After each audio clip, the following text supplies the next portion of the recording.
then did you go to Hartnell, or did you go right to Berkeley, or?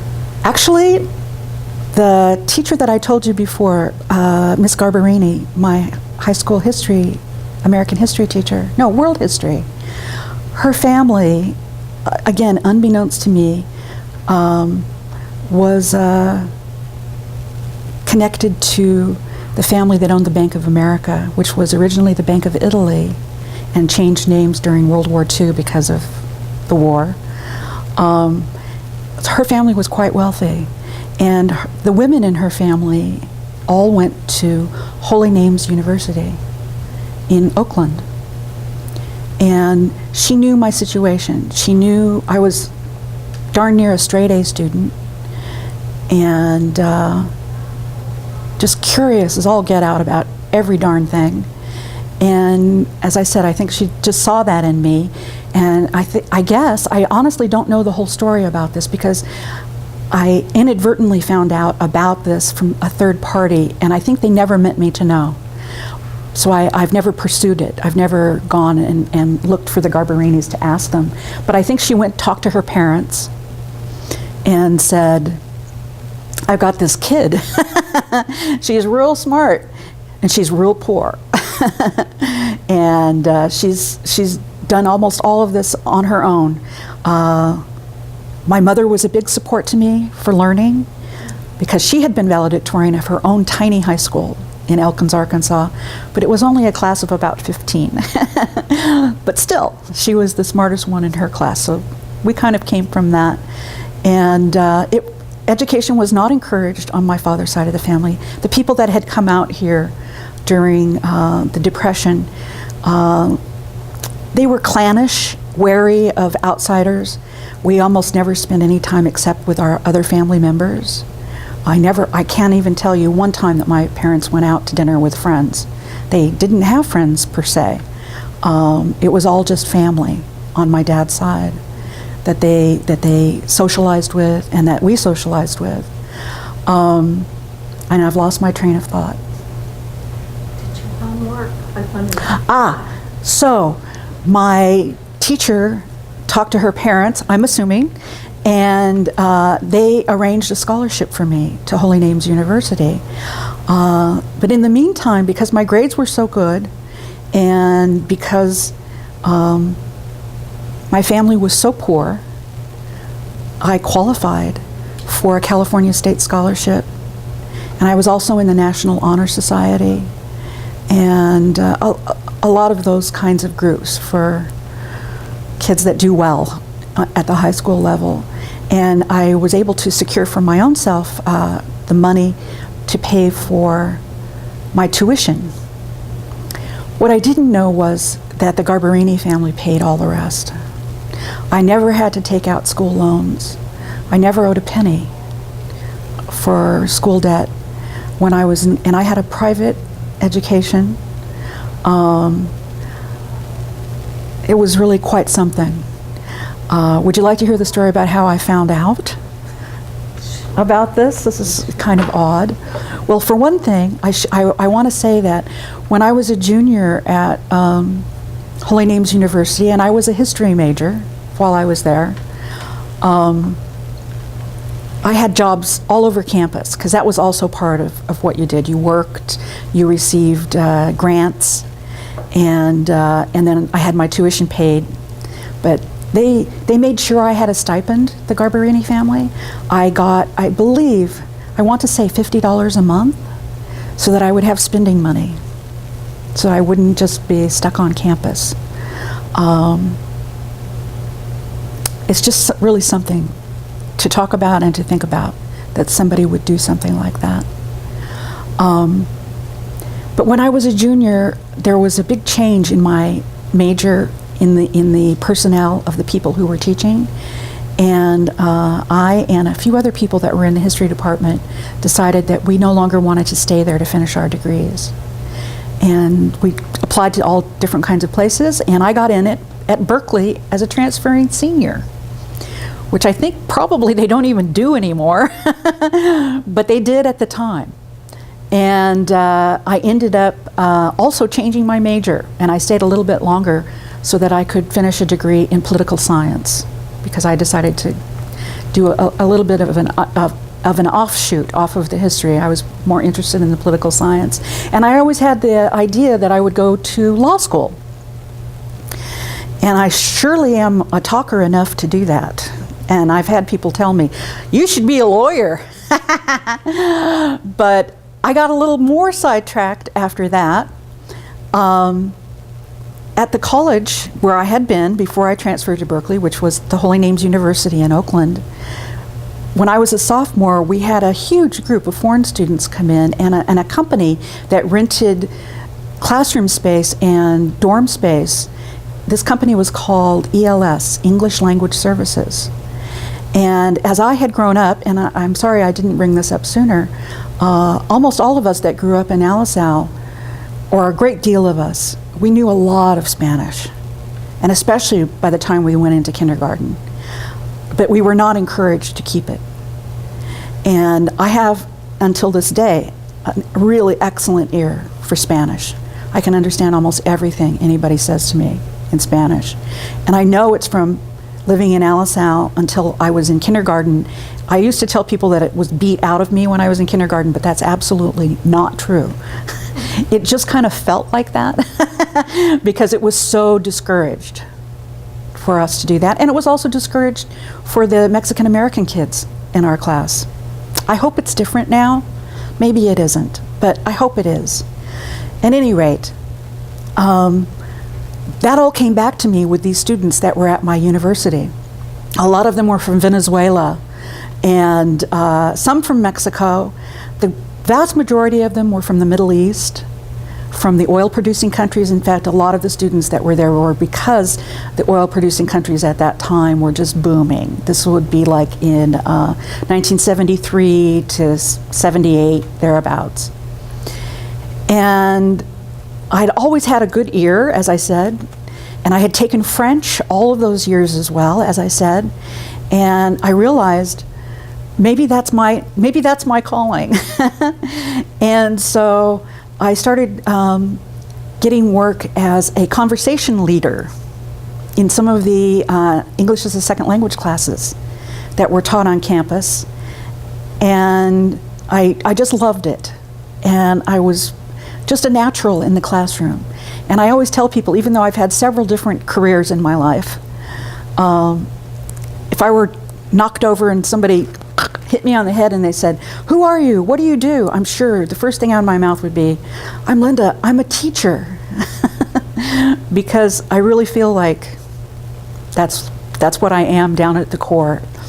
And after I graduated from Berkeley, I continued to teach at the school, only they started giving me grammar classes to teach. And I was always just one step ahead of my students learning English grammar, because we don't usually study grammar per se as native speakers of English. And that's true, I think, in a lot of other countries too. You don't necessarily study the grammar of your own language. But I had to, because I had to teach it. And after I'd been teaching for about a year, I decided, well, I'm going to go and get a master's degree in this. There were very few master's degree programs in ESL at that time. Now, of course, it's a huge booming business. But there was just hardly anything, but it happened that there was one at San Francisco State. And I applied, and I got in. I would teach, this was what my schedule was, I would teach 6 hours a day. No, I'm not kidding. 6 contact hours with students a day, 5 days a week, a new set of students every 4 weeks. I did the math once. I have taught ESL to over 1,500 people in the years that I did it. And then I would go over to San Francisco State, and I went to school there for 2.5 years, taking 2 classes at a time until I finished my master's degree. In the meantime, I was also able to travel to Japan and also to Mexico. And that was, of course, incredibly eye-opening for me. And when I finished my master's degree, I went to Brazil. And that's where I stayed the longest. And I helped set up schools and train other ESL teachers, and also took advanced students myself while I was living in Rio de Janeiro and Sao Paulo, Brazil. While I was in Brazil was the unfortunate incident of the kidnapping of the Americans at the Iranian embassy, 1979. And when I came back, almost all of the Middle Eastern students evaporated. And there were hardly any teachers needed, at least at the school where I had always worked. And I had been on a sabbatical to be able to go down to Brazil. And so after I was back home for maybe only about a year or so, I lost my job. And I was like, okay, now what? And all the other ESL programs around the Bay Area, and I wanted to stay in the Bay Area because I'd gone to school there, and they were in the same boat. They had lost a lot of students because of that. And so I thought, well, what am I going to do with myself here? And one of the things I knew I could do very well was write. And so I kind of finagled my way into a junior copywriting position for, if you guys remember this place, Pacific Stereo. And I worked as a copywriter, writing ads, working on print and radio and TV spots for a couple of years. And then they went out of business. It's a running joke in my family that I used to work for places that would go out of business.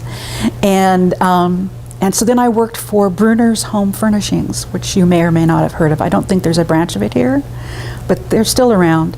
And I worked there for about 3 or 4 more years, again, writing copy, advertising copy for print and radio and television.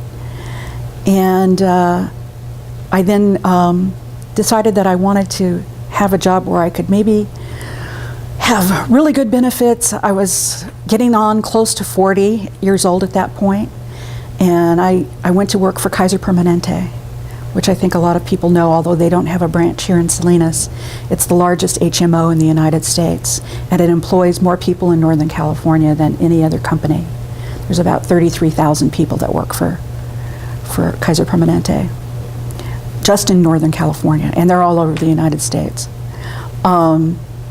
And I stayed there for 20 years as a communication specialist, as a technical writer, writing procedural documentation for software that was created in-house to be run on all of the systems that provided health care for all of the patients that were members of Kaiser Permanente. And I took early retirement when I was 57. Was given an incentive to leave in that they offered me money, more than I would have gotten if I had stayed even 5 more years. A lot of people left at the same time I did. This was in 2009.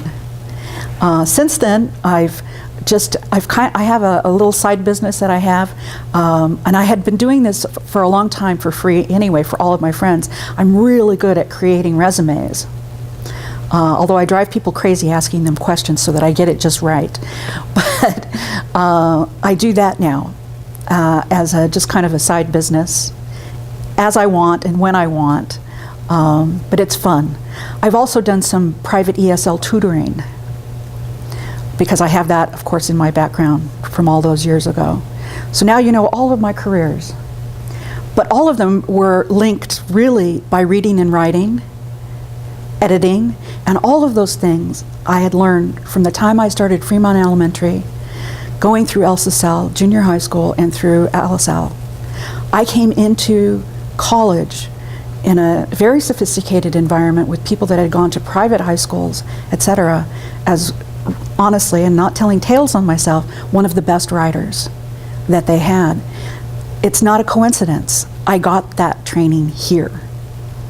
And I'm forever grateful for it and for all of the encouragement that was given to me so that I had that skill.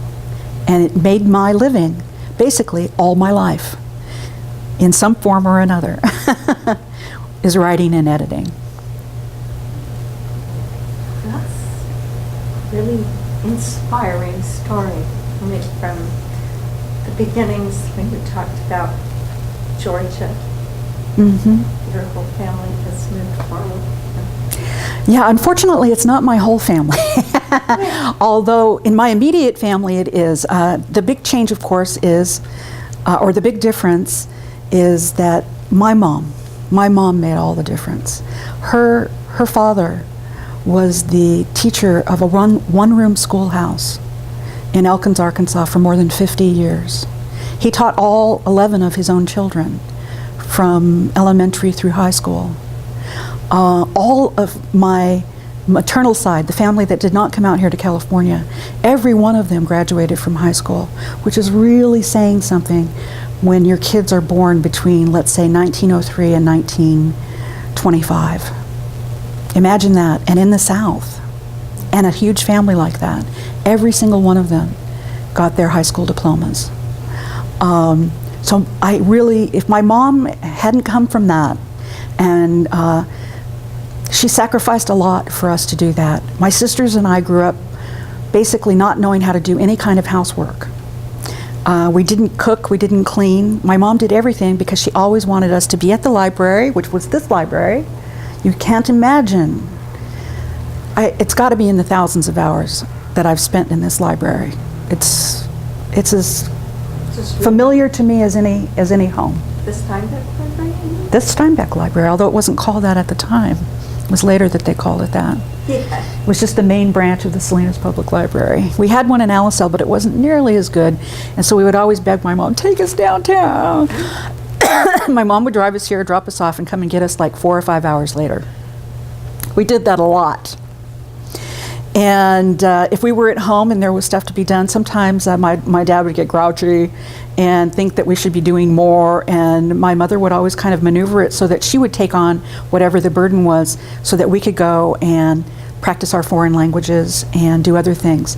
The other thing my mom did, a big shout out to my mom, if you haven't already heard that I'm shouting out to her, is that she used to get up so early in the morning, and all of her kids were taking different foreign languages. I don't know why we did that, but it just ended up that way.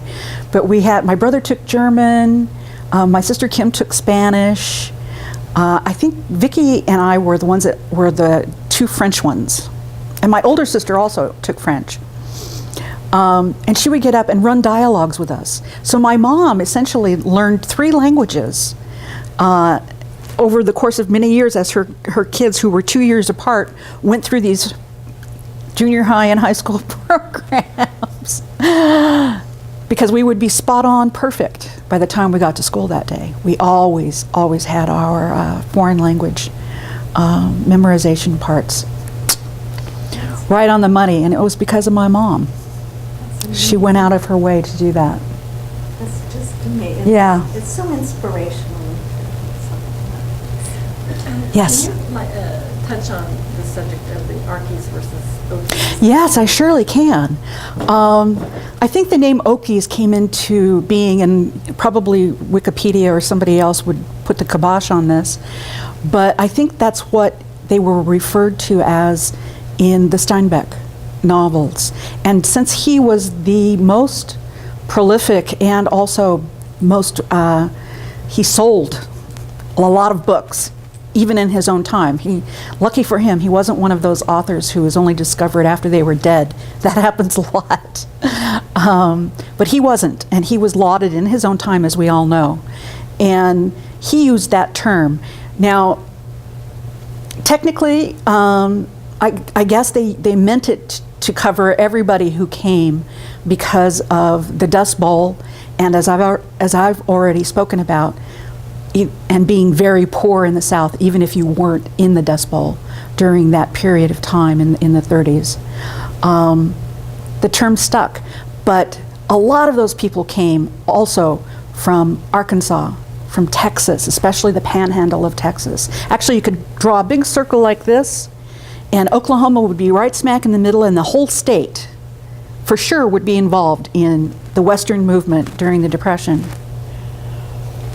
But it also involved southern Kansas, southern Nebraska. So we were Arkies.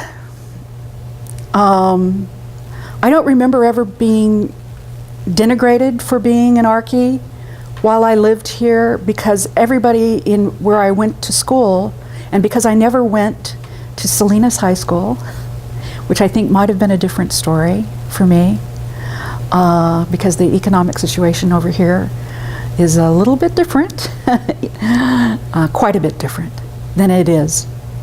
So everybody was pretty much on the same economic footing, and so that's, I think, was a lot of the reason why we had the leveling of it not being an important item if you were from an Okie-Archie family, or if you were Mexican American, or if your family worked in the fields, because so many of us also worked in the fields, even though we were going to high school and getting an education.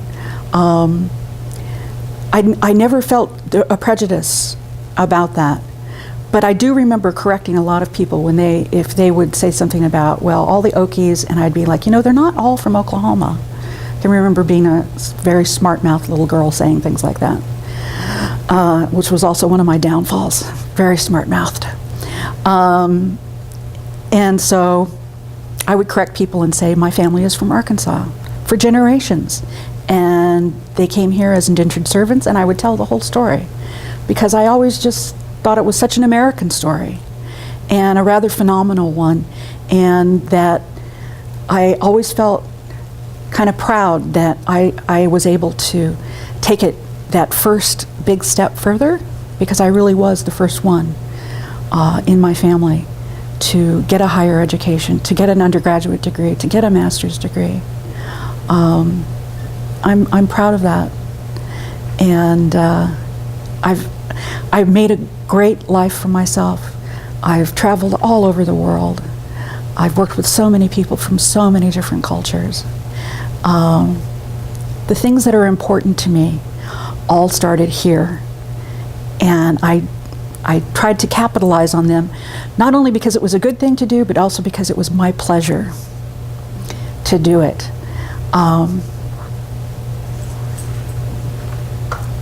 That's wonderful.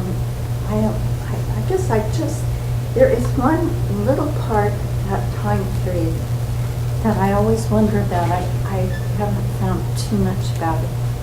Did the peace movement or the war affect Salinas? It sure did. I wish I could remember his first name. I went to school with Peggy Suddeth. We graduated the same year from Alisal High. They lived a block away from us. They lived on the corner of 2nd Avenue and East Laurel. I lived on the corner of East Laurel and 1st Avenue. And Johnny Suddeth, he went to Vietnam and was killed. And I think it was 1969, maybe 70. That was quite shocking to all of us. I'm sure there were other students that came out of Alisal that did the same. Again, because it was a poorer area, not everybody went on to school, even to Hartnell. They were just prime bait for the draft. And I'm sure there was a disproportionate number of young men in Alisal that were killed during the Vietnam War than from other parts of Salinas. But you didn't, have protests or things? We did not. Not Salinas. We, at least in my high school, as you can imagine from what I've been telling you this whole time, I feel like I'm boring the pants off everybody, is that we all had a lot of things to struggle, to strive, to try to make it ahead. All of my Filipino friends were first born in this country. They had to deal with learning English after they came into the school system. The Mexican Americans sometimes came in as late as high school, not speaking English, and had to go that same path. The rest of us were poor. We worked during the school year. We worked in the summer in the fields and the sheds. We just didn't have a lot of time to be looking at the bigger picture. That does shed some light on this, that whole aspect of that time period. I really don't have a big memory of that. Kathy, do you? I remember hippies, people mentioning hippies. I remember being told that I was not to wear any sort of peace sign whatsoever. Did you get that? No, and I think I had peace sign earrings. I'm almost positive that I did. But for us, it was more of an affectation of the hippie movement, which we did hear quite a bit about. Oh, the one thing I can talk about is music. Also, this was kind of funny. The only dichotomy in terms of the second generation of people born here or went to school here after their parents came out of the South, who were white, and the larger Mexican American community is that the white kids tended to be into the Beach Boys and all of that kind of sun, sun, sun kind of music, and all of the Mexican kids were into Motown and in soul music. And it's not that people would get into fisticuffs about it, but honest to God, the only time I ever really heard heated arguments between races in my life, being here in this town, was over music. And the music that we were, if you can call it that, fighting over, which we really weren't fighting, but it was a distinction between the two groups, was from neither one of our lives. None of us ever went over and surfed in Monterey Bay. Nobody surfed in Monterey Bay. It was too cold. And I'm pretty sure that almost all of my Mexican American friends had not stepped foot anywhere near Detroit, Michigan, or any of the other places where soul music and R&B was being made at that time. So it's kind of amusing when I think about it that way. That's wonderful. That's sort of in the local history section, some of those things are just kind of holes, You just don't have the information. So that really... I can tell you that in 8th grade there was a huge, we used to be able to call into the local radio station. Do you remember the call letters? Is it KDON or? KDON. And they would put like several songs up, and you would have to call in and say, I vote for that one, or I vote for that one. And then if it would get narrowed down until finally the one that got the most votes. And I remember very clearly when I was in 8th grade, when I was over at El Sal middle school, that one time it was Good Vibrations versus, by the Beach Boys, versus Question Mark and the Mysterians' 96 Tears. And they kept playing both of them because they kept coming in as a tie. And everybody was calling in, and it was like tied, tied, tied. And so one night, I think this is why I remember it so clearly, they only played those two songs, I swear to God, for like an hour, hour and a half, because they couldn't get out of a tie situation. And then, if I'm not mistaken, eventually 96 Tears won. And of course, we all loved that song too, but it was just kind of this thing that Beach Boys, soul music, and in that case, of course, it was also Mexican American, because Question Mark and the Mysterians were a bunch of Chicano dudes out of Texas. I only learned about that years later, but I think probably some of my Mexican American friends knew that, and that was a point of pride for them. So there's another music anecdote for you. The big showdown between Good Vibrations and 96 Tears. That is Is there any parting message or any final thoughts you'd like to give to any residents of Salinas or anybody that might be viewing this? I think I've said it mostly while we've gone along. I could not have had a better education. It prepared me for a sophisticated world outside of this town, one that I yearned for and was able to become a part of. It was the basis of going from that also out into the world at large. I consider myself a citizen of the world. I really don't consider myself an American. I know that sounds kind of odd, but I consider myself a world citizen, and I try to act accordingly. We're all connected, and I started learning that here. And just as an addendum to this, I imagine that if my family had never come out from Arkansas, how very different my life would have been. I can't imagine that I would be the person that I am today.